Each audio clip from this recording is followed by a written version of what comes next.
Hi everyone, my name is Gabriel and this is the Hour of the Raven, your channel for everything Ravenloft, RPG, Dungeons and Dragons, and horror. Today we will explore the domain of Hazlan, a land of ancient secrets and mysteries, ruled by a cruel red wizard from Tay. Are you ready? Determined to fulfill our part in the profane contract signed with Inahira, we start our journey to search for the whereabouts of Tara Koliana. In the city of Imol, we take the Warlock Road, crossing the Balenok Mountains, to the arid lands of Hazlan, full of ancient ruins and mysteries.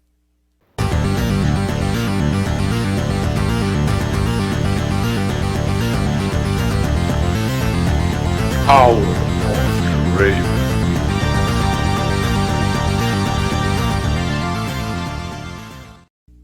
Aslan is a Ravenloft domain that adapts to Gothic horror, a version of the fictional kingdom of Tay from the Forgotten Realms campaign setting, a magocracy ruled by cruel and evil red wizards.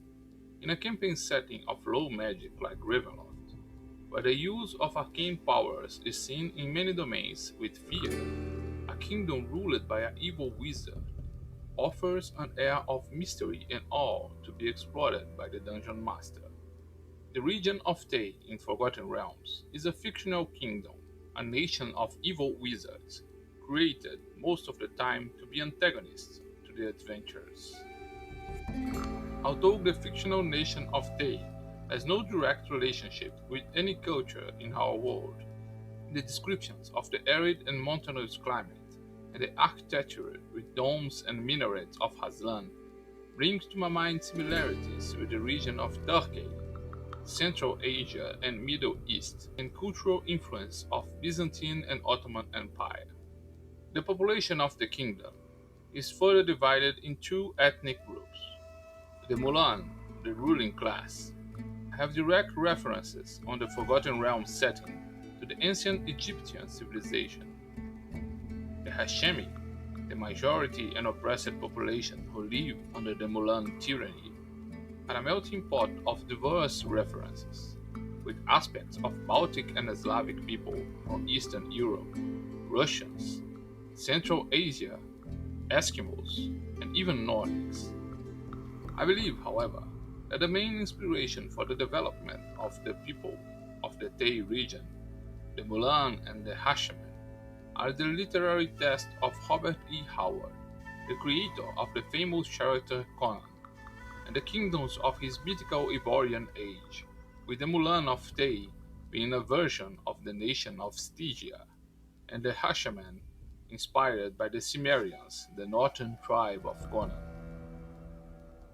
These speculations are not intended to directly connect any real culture of our world to these fictional people from fantasy realms, but only to search and debate the origin of their conception by the creators of the setting, and to help narrators and players to seek inspiration for their imaginary adventures.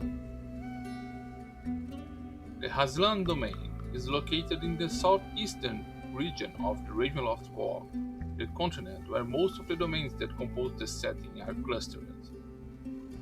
Originally, the lands of Hazlan bordered the domain of Barovia to the west, the realm of Nova Vaza to the north, the mysterious Nightmare Lands to the east, and to the south with the fearsome domain of Lutzburg. After the Grand Conjunction, Aslan's kingdom was displaced by the mist to the south and began to border Barovia to the north, Nova Vaza to the north and east, and the lands of Forlorn and Cartagas to the west. The lands of Aslan have an arid and dusty climate, and most of the air currents that would bring humidity and precipitation to the domain end up precipitating as rain and snow in the humid region of Forlorn or in the mountains of Barovia. Only during the winter does Hazlan receive some rain, and during the rest of the year we suffer from droughts, fires, and even a few tornadoes. The geography of Hazlan is divided in two distinct regions. To the west, the Balinox mountain range extends from Barovia to the southern misty border and dominates most of the landscape. To the east, the mountain range turns into hills and then into vast plains, until they meet the plains of Nova Vaza. The Balinok mountain range, although still rugged, loses altitude as it enters Hazlan. The region is almost devoid of vegetation and has numerous canyons, caves, and labyrinths formed by the force of the wind over the ages. The breathtaking landscapes are dangerous for its explorers, as they have rock slides and steep slopes. To the west of the Balinoks, the mountains also turn into hills, in a region called Scraplands, a barren land also known as Beni Gigantsmark, for the mysterious gigantic bones that can be found in the region. In the southern part of this region, iron deposits have been found, in a region called the Black Iron Shield, or Negerjan Afskaerme, where some mining activities are being explored. Near the border of the mists, in the southern part of the Black Iron Shield, is the Black Spiral, a twisted spire of dark and purple glassy stone. Before the Grand Conjunction, this spire marked the border with the dangerous land of Bloodspur. Some rumors tell that this spiral emits a strange mystical energy and a mysterious hum, and there are many reports of people who have disappeared or were driven mad by the proximity to this landmark. At the borders with Cartacas, vegetation and climate begin to transform, and vast forests occupy the region. Rumor has it that the Iron Sanctum, a monastery built by an order of guardian monks to guard a powerful evil artifact, is hidden somewhere on the border of these domains, but magical attempts to find such monastery has been unsuccessful. Further to the north, the Broken Forest, or Itu Skoven, borders the land of Forlorn, and just beyond the borders is the village of Forfamax, perhaps the only inhabited village in that abandoned region. The western region of Hazlan, however, is sparsely populated and occupied by wild creatures, outcasts, and dangerous outlaws. To the east of the Balinoks, the hills are known as the Ancient Ones, or Forhan Vaerdemen, which extend over a long stretch.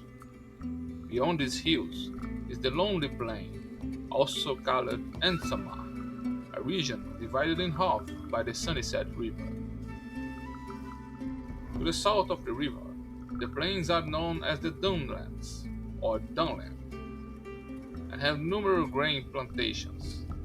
The southern border with the mist is called the Road of Thousand Secrets, and rumors point out that there are secret paths through the mists that link this domain to the distant land of Pharazia, although many explorers have already disappeared in search of these mysterious routes.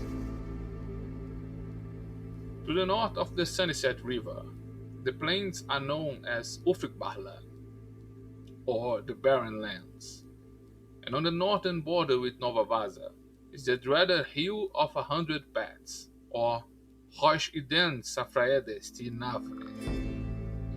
The hill has an ancient circle of stones and numerous trails and paths that cross its slopes. The Hashemi believe that the place is cursed, and that the restless spirits will destroy the unwary who explore such paths, and many have already disappeared in the region. The Hazlan Mountains hold imported river springs, being the place of origin of the Great Muzard River, which descends from the mountains in gorges, going west in the direction of Cartacas. The Kilovan River also originates from the Balinoks, and goes west and north to the lands of Forlorn, before becoming a tributary of the Muzard River. The Sunnyset River also originates in the mountains, but goes east, dividing the plains until it reaches the realms of Nova Vaza. Two other tributaries also feed the Sunnyset River, the Mirror River, or the Jenspagel River, that comes from the north in Nova Vaza, and the Mistmost River, or Felgemozg River, that emerges from the Mist border. This river is known for the presence of strange crustaceans and phosphorescent mosses, whose glowing lights often seen as the light of distant cities lost in the mists. The realm is crossed by a few roads. The Warlock Road comes from the city of Imol in Barovia and goes to the city of Toyales. The road forks into Toyales and follows as the Red Highway to the west, crossing the Ancient Ones until it reaches the Red Wizard Vale, where the city of Hamlai and Hazrik School of Wizardry lies. To the east of Toyales follows the Iron Road, a well-maintained path until Slivar, that continues going east, losing quality and conservation until it reaches the city of Arbora in Nova Vaza. Unlike the regions bordering Hazlan to the west, Hazlan's vegetation is very poor in diversity. Its dry climate and arid soil make much of its rocky soil sterile, and most of the vegetation found on its plains and hills are undergrowth vegetation, with some small isolated shrubs. The plains are used as plantation to grow wheat, barley, and rye, but farmers must always be on the lookout for numerous diseases that seem to affect their crops. Even the western border forest seems to suffer from eels and pests that make their wood fragile and unusable for construction. Among the native vegetation, the root known as quasso is very popular and expensive. It is used by the Rashemi culture, who claim that this root can ward off dangerous creatures, and those who inhale the smoke from a pipe of quasso will receive visions if they stare at a fire. The poppy flower is another native vegetation of the region, and its milk can be refined to a substance capable of numbing the senses and inducting a state of euphoria. The plant has medicinal uses, but its use for recreational purpose has been widespread among the population, and it is highly addictive. Hazlan's fauna is home to snake, hawks, bats, crows, lizards, wolves, and wild boars. However, more than any other domain in the core, Hazlan is home to a myriad of monstrous and deformed creatures, the fruit of arcane experiments. The population of Hazlan is mainly composed of humans, who are divided in two major ethnic groups. The Hashemi make up 9% of the population, and the Mulan the other 10%. The Hashemi are stock and robust people, usually shorter than the Mulan. They have dark skin, ranging from light brown to darker tones. Their eyes and hair are brown or black, and men and women often have long voluminous hair. Men tend to wear long beards, and women tend to tie their hair in braids. The Mulan are a taller people, and usually thin, although their luxurious lifestyle sometimes leads to obesity. Their faces are thin and angular, with prominent noses. Its skin ranges from light tones to a slight tinted tone. Although their hair can vary in shade, most Mulan, men and women, shave their heads. Facial hair is not a sign of disrepute among the Mulan, but few men keep beards or mustaches. Another common characteristic of the Mulan people is the marking of their bodies with tattoos. A child's first tattoo usually occurs at the age of 12 as a rite of passage, but Mulans continue to tattoo their body throughout their life. They usually tattoo their head, neck, and face, and men usually tattoo geometric shapes and beasts, while women usually have floral patterns and abstract curvy shapes. Important events of their life are often marked with tattoos. It is important to note, however, that only the Mulan can get such tattoos, and that a Rashemi who gets one of these tattoos will commit a crime, and the responsible tattoo artist may have his hand amputated. Rashemi usually dress in simple garments of wool or cotton, usually in neutral tones. There is not much distinction between the garments of men and women, who usually wear kaftan, a blouse that goes up to the knees with wide sleeves. The Mulan also have characteristic garments.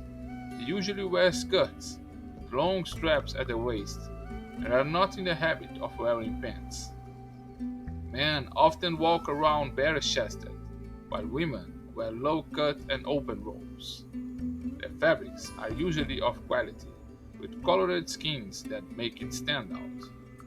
The people of Aslan speak the Vasi language, which they share with the kingdom of Cartacas and Nova Vaza, but they have a heavy accent with great emphasis on some consonants, which make their speech very characteristic. The lifestyle and education in Hazlan are strongly influenced by the ethnic group to which an individual belongs. The Rashemi are an oppressed and impoverished people. Their work is the production force of the kingdom, but almost everything they produce is taken over by the Mulan, who act as their sovereigns. The entire territory of Hazlan is divided by the Council of Governors and handed over to Mulan families. These land-owning Mulan families are allowed to charge heavy fees and taxes in their territories and control access to resources. For their survival, most Rashemi must become servants of the Mulan and work on cultivating their land and taking care of their animals. Despite their heavy fees, they manage to maintain part of their production for their livelihood and survival, but are subject to the cruelty of their masters, who use whips and beatings to discipline their subjects. Order over the large mass of the Hashemi population is not only maintained by the Mulan, and some Hashemis, while loyal to the Mulan, are hired with excellent financial compensations to maintain order and discipline among the servants. Often, these foremen are even more violent and harsh with their own people to avoid any questioning of their loyalty by their masters. A few Hashemi demonstrate skill in arts and crafts and manage to escape the serf system by acting as artisans. The Mulan lifestyle is a complete construct to the Hashemis. Most of them live off the income from their lands and do not engage in any labor activities. The management of their properties or intellectual and artistic activities are some of their occupation. The marriage traditions among the Hashemi dictates that a man must bear the price of the bride and must pay the bride's family a significant amount of money at the wedding. Given the economic difficulties imposed on the Hashemi, most men only marry at an older age, and it is not uncommon to see couples with significant age differences. Among the Mulan, marriages are usually arranged by families as a transaction of interest, when the bride and groom are still children, even though the wedding are only held after the bride and groom became adults. Divorces are not common among the Mulan, as they require the expenditure of resources and an authorization from the governor. The culture of the Hashemi does not allow divorces, but as their union is not even legally recognized by the Mulan, their separation has no legal consequences. Hashemi are not allowed any access to education. Among the Mulan, although there are some specialized educational centers in large cities, it is common for families to hire private tutors.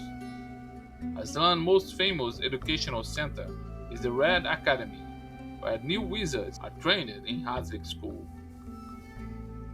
A passion that unites the interests of the Hashemi and the Mulan is the art of theater, and Hazlan plays have even been exported to other realms. A traditional form of theater held in the region is the Hapstza, in which two actors play a single character, one standing on the shoulder of the other and wearing masks called the Hapstza.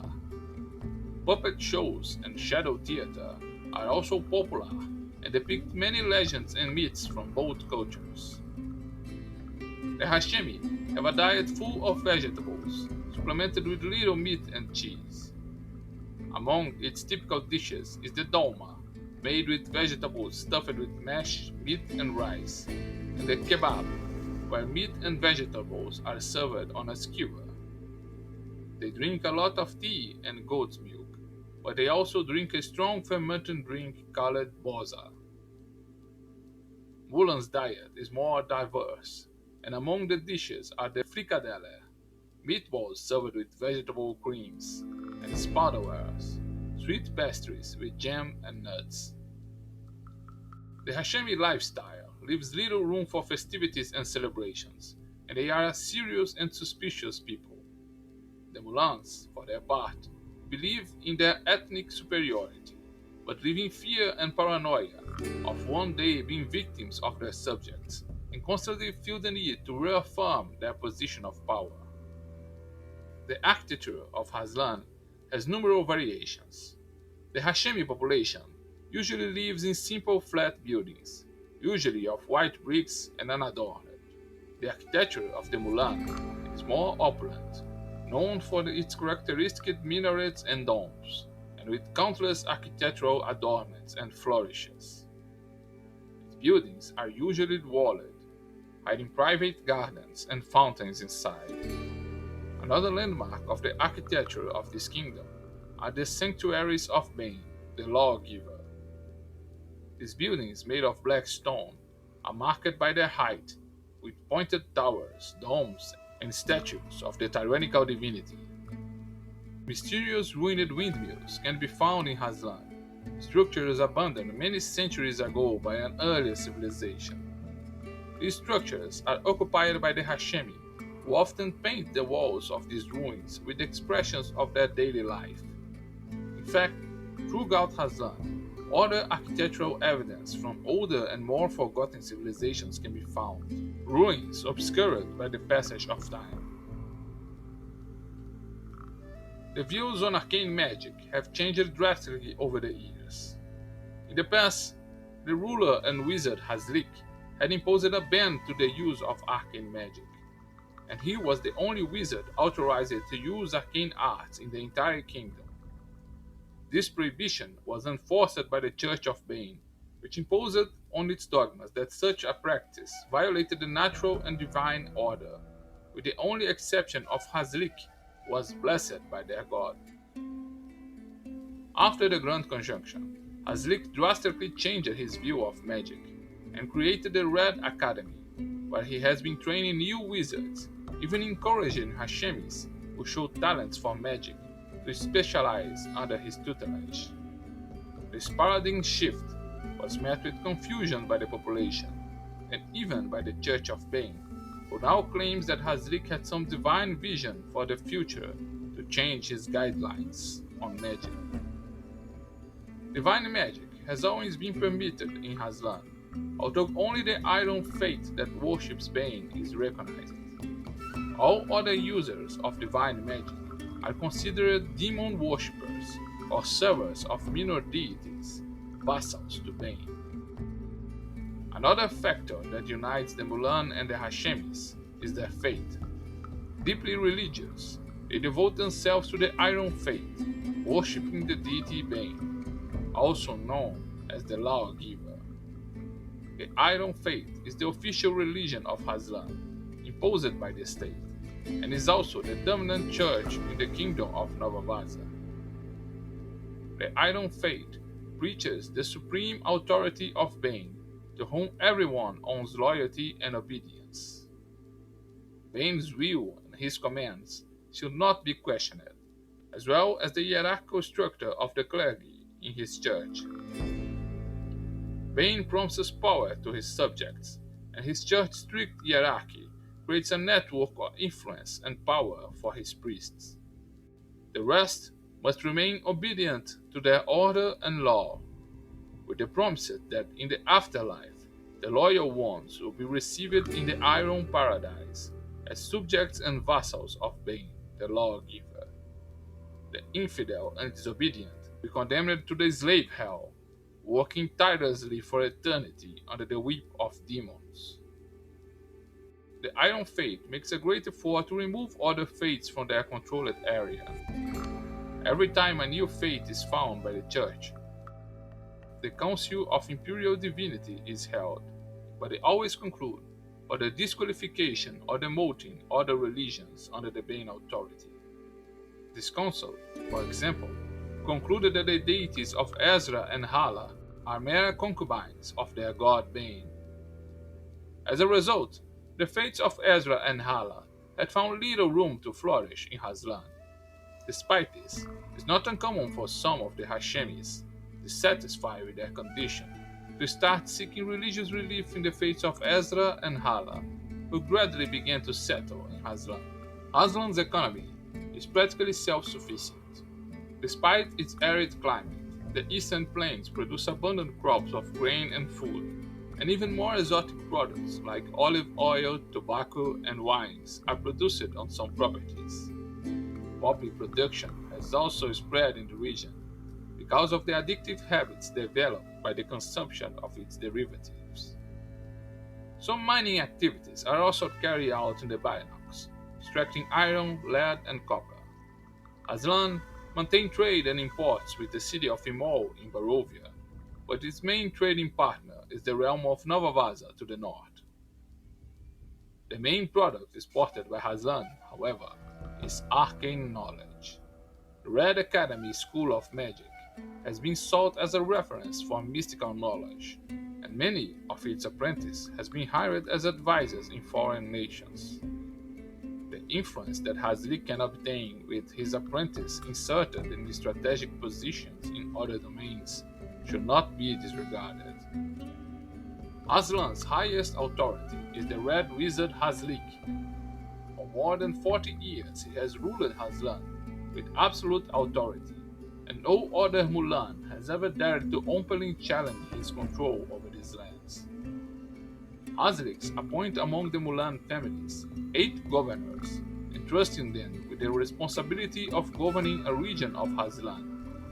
These governors, who have the title of Raylok, meet with Hazlan twice a month to discuss government issues. These governors, usually the head of a traditional Mulan family, exercise their authority over the satraps, the Mulan landowners, who also have a great deal of autonomy to govern their own lands. Rayloks and satraps reinforce their power by hiring soldiers, executors of their commands. These forces are usually hired among the Hashemis, who are most loyal to their Mulan masters. Recently, a Hashemi woman came to power, causing scandal among Mulan society. Eleni was accepted in the Red Academy and became Hazlik's direct apprentice, and went to live with him in his private state. To the horror of the Mulan, she shaved her head and performed the tattoos that are exclusive to the Mulan, with the approval of Hazlik, the supreme ruler. Many suspect and accuse her of being the lover of the Red Wizard, and she has exercised a position of authority, placing herself second in command, answering only to Hazlik. Despite our exploration of Hazlan, we have yet to find a clue of the whereabouts of Tara Koriana, and we are no longer close to complying with the terms of our profane contract with the infamous Inahira. Unable to receive support from the Mulan, we sought the help of a Rashiman community at the foot of the Balinox. While we wait to talk to one of the local leaders, the suspicious Hashiman asks us to wait in the main square. While we wait, we follow a traditional theatrical play by these people, telling about the past and legends of this ancient land full of mysteries. Subscribe to this channel, activate notifications, and join us while we will find out about Hazlan's mysterious past.